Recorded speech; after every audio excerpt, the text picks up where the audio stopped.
must think I'm running to the forest like I do every time. Welcome back to our video series about Václav Havel and human rights. The topic of today's video is civil society. That sounds interesting. All his friends, foxes, bears and mice, still living fairy tale life. In the previous 5 episodes, we talked about how the young Václav Havel experienced communist injustice and how he decided to respond to the Soviet occupation in 1968. How over the course of time he became one of the leading advocates of human rights in Czechoslovakia, and how it cost him years in prison, where he nearly died of pneumonia. How a small group of dissidents, led by Havel, tirelessly defended freedom for many years, and how society united under Havel's leadership and overthrew the totalitarian communist regime. Amazingly, it collapsed without a lot of violence. We are still in 1989. The mullet is at the height of its popularity. The Baywatch star David Hasselhoff flies over for a concert in Berlin to support the collapse of communism. That Berlin Wall, which used to divide the city and the whole world into democratic West and totalitarian East, collapses. This is accompanied by the collapse of the communist regime in Czechoslovakia, a process known as the Velvet Revolution. The changes result in the writer, opponent of totalitarianism, and political prisoner, Václav Havel, becoming the head of state. In his first inauguration by the Assembly, he promises to lead the country to free elections. In early 1990, the free election of Václav Havel brings a definitive end to 4 decades of communist rule. The first years after the revolution, people are full of the euphoria of freedom. Like I was at my last birthday party, in the ball pit with the ponies.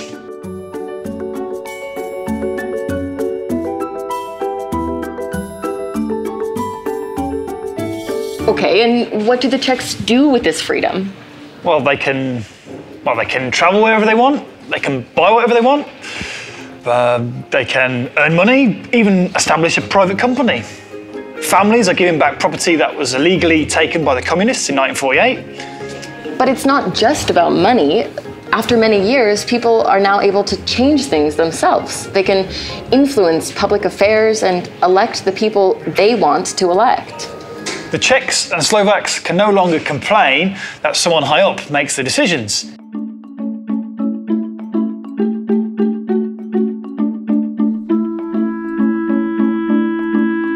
But things do not go as quickly as one might expect. It's a new thing to live in freedom, and with freedom and power comes great responsibility. All right, calm down, Spider-Man. I know what you mean. Being a citizen does not just mean that I have my rights. I have my duties as well, like to pay taxes or enlist in the army, neither of which I do. Freedom is linked with responsibility. Havel is aware of this from the beginning of his presidency and keeps emphasizing it. From the very beginning, Václav Havel wants citizens to proactively participate in the decision-making process and in building society and the newly established democratic state, to create a civil society which, for him, was an inseparable part of public life and politics. He really did believe that individual citizens could make a difference if they were given the opportunity and were seen as partners in civil society, in democracy. But what about the political parties? Political parties, in his view, are also part of civil society. It's through them that the citizens advocate their interests and needs. But the state should not be preyed upon by political parties. These parties should act in the interests of the state. Yeah, how many of the current parties actually do this? Good point. Yeah.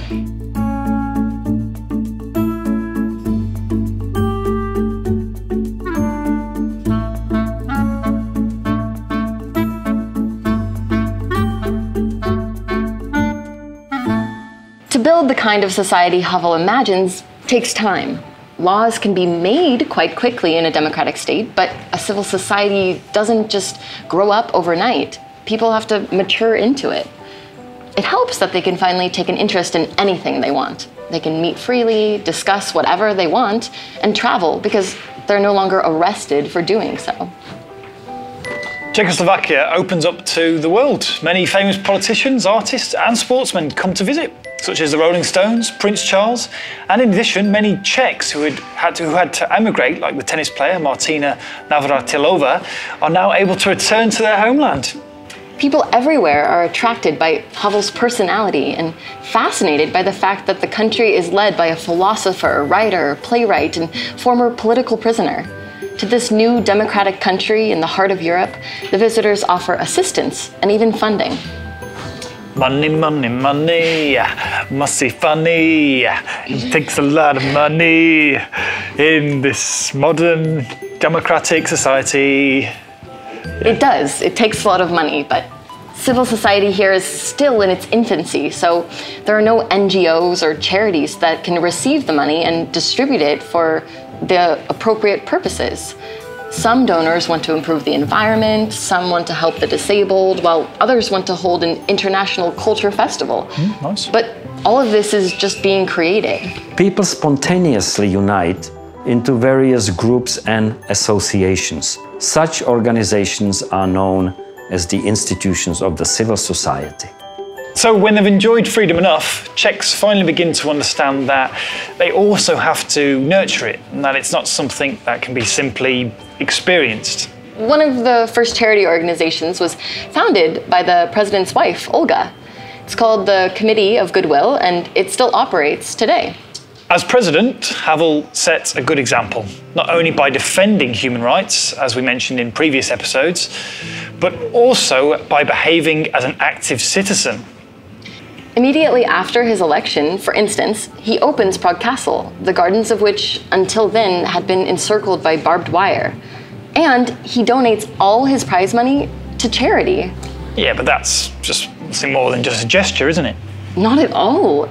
He's awarded one prize after another, and altogether they would total tens of millions. Even after leaving office, Václav Havel remains an active citizen until the end of his life. He continues to write, speak in public, and comment on the situation at home and on the human rights around the world. In the framework of the conference Forum 2000, which he had started, he invites to Prague important international personalities. So, now do you know what civil society is?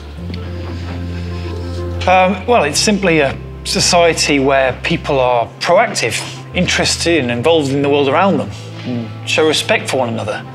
They take responsibility for the place they live in. They know it's not enough just to go and vote once every 4 years. Experience warns us that if you leave it entirely to political parties, they make the state their own domain, rather than a place for everyone. Wow. And civil society must also be constantly renewed from the bottom up. It's a never-ending process. Even now, we can't just sit in cafes, work on our Facebook pages, and pretend that the job has been done. Everyone can influence things. Age doesn't matter. Youngsters who are still at school can also notice things and be proactive, such as when they witness bullying. I didn't expect it, but I'm actually quite glad we did this. It was great to have a chance to go over the life of Václav Havel and learn about civil rights. He really was a great and important person in world history. He really did devote his life to others. I think he was the most selfless person that I ever met, who understood the responsibilities and privileges of citizenship and made the people of his country and people of other countries his partners in developing a free and democratic system. Well, he certainly takes the credit for freedom, but we have to keep it alive, don't forget. Yes, but enough of our preaching. They must have got it by now. Hey, thanks for being with us. Yeah, have a nice time. And don't forget, truth and love must prevail over lies and hatred.